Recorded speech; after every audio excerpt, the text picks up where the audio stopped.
Activity 2.3, Building a System with Regular VLS. Create a blank VI named Activity 2.3.VI. Build the BDNFP as shown. Note: to aid in configuring this VI, open the context help for this VI, click Help and select Show Context Help, or press Ctrl-H. The context help windows appear. The terminals for selected VLS will be shown. So, dito sa context help, kumbaga dito malalaman mo kung ano yung function ng mga ginagamit mong mga tawag dito. Yung mga terminal.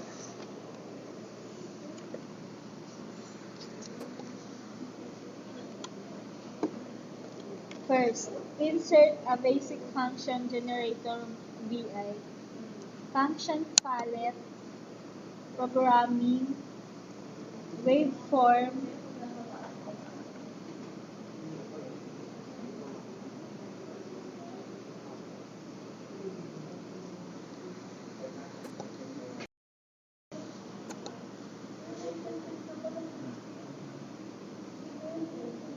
analog waveform,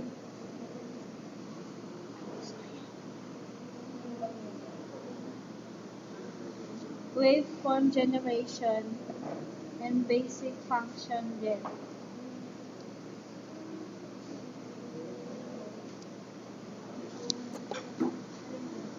The parameters of this function generator will be configured using constant and controls.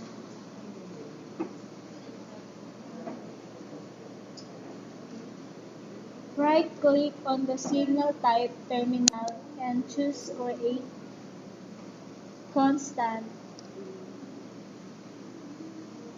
An enumerated type constant appears, the default being sine wave.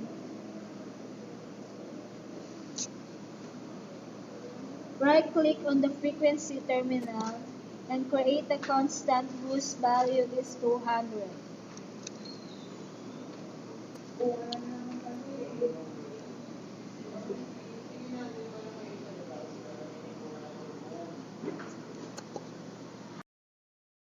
The default unit of this terminal is Hertz.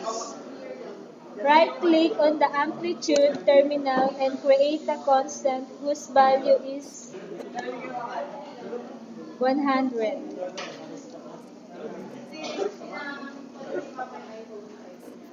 Right-click on the sampling info terminal and create a constant in this terminal.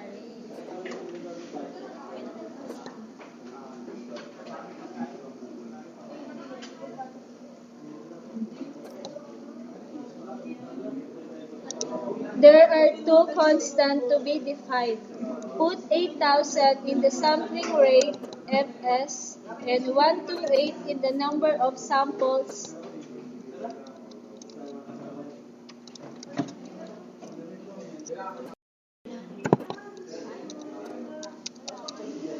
Next. Note: these are the values we have set in the previous activity. Insert a multiply function. Wire the signal out of the basic function generator VI to one of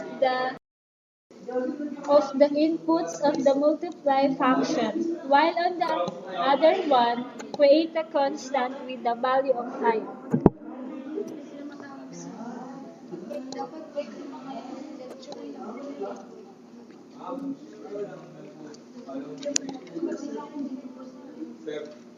Sir, ba't ang akin nyo ba nagpalabas kanina, sir? Ba't ang akin nyo ba nagpalabas?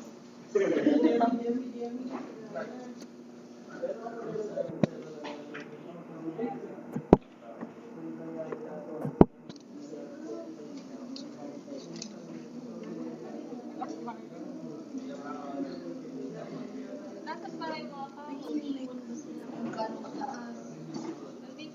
In, insert a build array, function palette, programming, array, build array, node.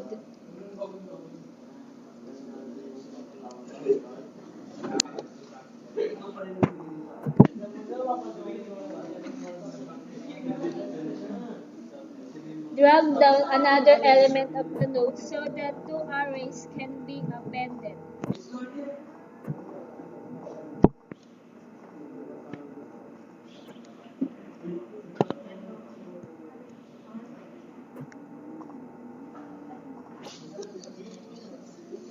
Wire the output of the basic function generator Vi on the first input terminal and the output of the multiply node on the second input terminal.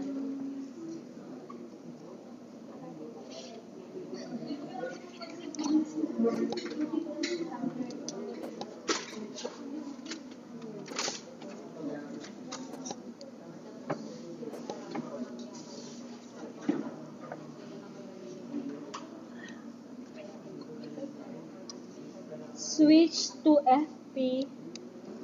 Insert the waveform graph. Right-click on the graph and disable the loose fit option in the X scale and the auto scale Y in the Y scale option of the graph.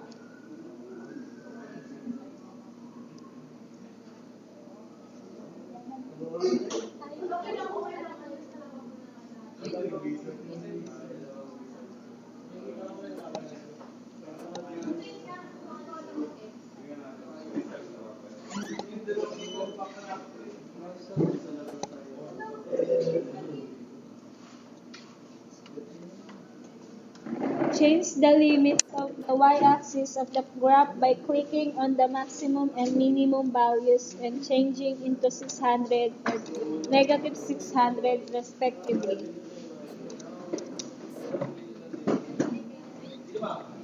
Right-click on the waveform graph, then choose Properties.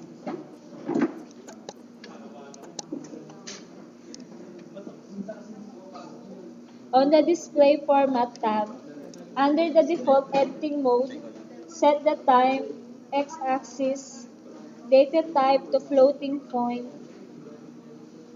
then choose digits of precision as the precision type, set the digits to 2. Switch back to BD and close the enter VI inside the while loop structure. Insert a wait MS functions palette.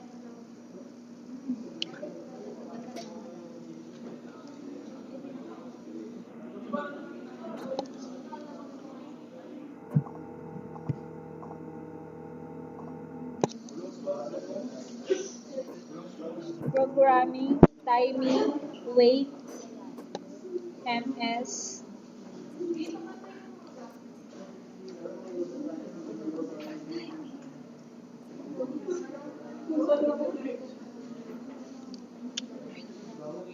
Right-click on the milliseconds to wait terminal of the wait MS. Note and enter 200. This will delay the execution of the while loop by 200 ms per iteration.